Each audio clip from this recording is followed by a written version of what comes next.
नमस्कार विद्यार्थी मित्रांनो. आता आपण इथं 5 ते 7 वर्ड्स आहेत, तर ते तुम्हाला मी थोडक्यात एक्सप्लेन करणार आहे. याच्यामध्ये तुम्हाला सिनोनिम्स, अँटोनिम्स, व्होकॅब्युलरीचा सेक्शन आहे हा. तर थोडंसं लक्ष देऊन ऐका. जे सांगते ते शब्द बघा. याच्यात सिनोनिम्स, अँटोनिम्स दोन दोन घेतलेले आहेत मी एका शब्दाचे. तर पहिला शब्द आहे कॅन्डिड. कॅन्डिड म्हणजे स्पष्ट वक्तेपणा, एक फ्लुएंट स्पीकर जसा असतो तसं.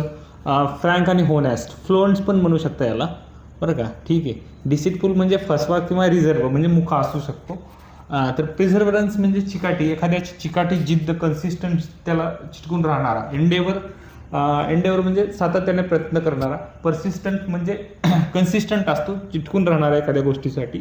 सरेंडर म्हणजे एखादी गोष्ट सोडून देणे किंवा सरेंडर होतात, जसं आरोपी सरेंडर होतात तसं सरेंडर एक वापरतात. आता गिव्हअप एक वापरू शकता तुम्ही. गिव्हअप म्हणजे सोडून देणे, आणि गिव्ह इन पण असतं. हे दोन फ्रेज आहेत. हे गिव्ह इन म्हणजे पण सोडून देणे असतं, लक्षात असू द्या. आता तिसरा शब्द चालू झाला आहे आपला, अलिव्हिएट. अलिव्हिएट म्हणजे कमी करणे, एखाद्याचं दुःख किंवा वेदना वगैरे कमी करणं, त्याच्यासाठी अलिव्हिएट वापरतात. मिटिगेट म्हणजे काही गोष्टी कमी करणे. वेन म्हणजे पण कमी होत जाणे असतं. याला ड्विंडल एक शब्द आहे, ड्विंडल म्हणजे पण कमी होत जाणे असतं, हा डी आहे. अँटोनिम्स म्हणजे ॲग्रिवेट, वाढवणे, इंटेन्सिफाय किंवा इन्क्रीज पण वापरू शकता तुम्ही. Increase, okay. ठीक आहे, जास्त लिहित नाही, चुकतंय थोडं. कोहरंट म्हणजे सुसंगत, एखादी गोष्ट लॉजिकल आहे की त्याच्याशी कन्सिस्टंट आहे किंवा सुसंगत आहे, एखादी गोष्ट त्याच्या रिलेट करते एखाद्या गोष्टीसाठी, त्याला कोहरंट म्हणतात. तर त्याला लॉजिकल आणि कन्सिस्टंट हा सिनोनिम्स आहे. आणि अँटोनिम्स आहे कन्फ्यूज, इनकोहरंट किंवा पझल पण म्हणू शकता. पझल म्हणजे गोंधळाची स्थिती निर्माण करणार असतं. तर ठीक आहे, हे 3 शब्द झालेत.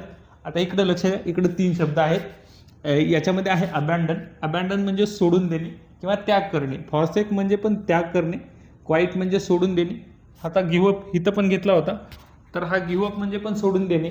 आणि गिव्ह इन पण घेऊ शकता. गिव्ह इन म्हणजे सोडून देणे. गिव्ह इन म्हणजे पण सोडून देणे किंवा त्याग करणे. ओके.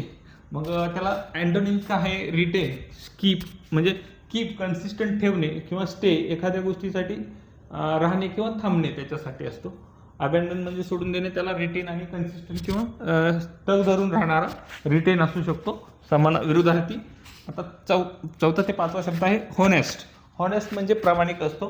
त्याला ट्रूथ पण म्हणू शकता किंवा सिन्सिअर म्हणू शकता. प्रामाणिक व्यक्ती एखादा असू शकतो, तसं असतं ते होनेस्ट. डिसहोनेस्ट म्हणजे फसवेगिरी करणारा, जो की होनेस्ट नाही असा. डिसिटफुल म्हणजे फसवा.